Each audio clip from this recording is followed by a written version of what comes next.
আজ থেকে আপনি আপনার আমলের জিন্দেগিতে গুনাহমুক্ত জীবনের ভিতরে একটা আমল আপনি ঠিক করে দেন। আমার থেকে যত বেদিন যারা আছে তারা কিছু শিক্ষা নিয়ে ইসলামের দিকে তাদের মনটাকে ধাবিত করতে পারে। আমরা মুসলমান, আমাদের যত ভুল আছে আমরা ভুল পথ থেকে সঠিক পথে আসেন, দেখবেন, দেখতে পাবেন আপনারা যে বলে বলে মুসলমান ইসলাম ধর্ম গ্রহণ করতেছে।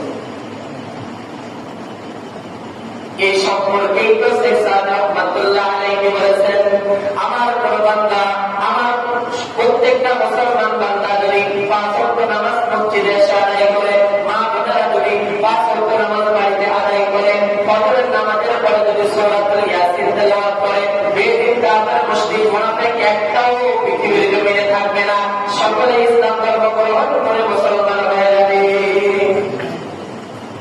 আমি বেশি ইতিহাসের দিকে যাব না। আদম আলাইহিস সালাম আমাদের আদি পিতা, তাই না? আদম আলাইহিস সালামকে হিন্দু বৌদ্ধ খ্রিস্টান মানে ইহুদি নাসারা বা হিন্দু বৌদ্ধ এরকম কিছু ছিল না, মুসলমান হয়ে পৃথিবীতে আসছেন।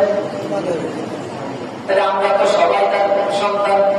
ও হিন্দু বলেন, খ্রিস্টান বলেন, এরপরে ইহুদি বলেন, নাসারা বলেন, যাদেরকে বলেন না কেন, সবই তো আদমের সন্তান। আদমের সন্তান কিনা?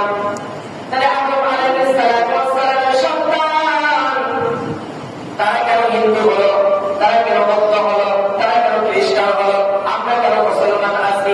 আল্লাহ পাক রব্বুল আলামিন আদম আলাইহিস সালামকে সৃষ্টি না করার আগে পরিকল্পনা ভাবে কোরআনের ভিতরে আছে, আমি আল্লাহ পাক রব্বুল আলামিন আমি শুধুমাত্র কেবলমাত্র জান্নাত বানাইতেছি, আমি শুধুমাত্র জান্নাত বানাইছি, আমি শুধুমাত্র জান্নাত দেব তাদেরকে যারা ইসলাম ধর্ম গ্রহণ করে, যারা মুসলমান হয়েছে, আমি তাদের জন্যই জান্নাত দেব। কোন ইহুদি বৌদ্ধ খ্রিস্টানদের জন্য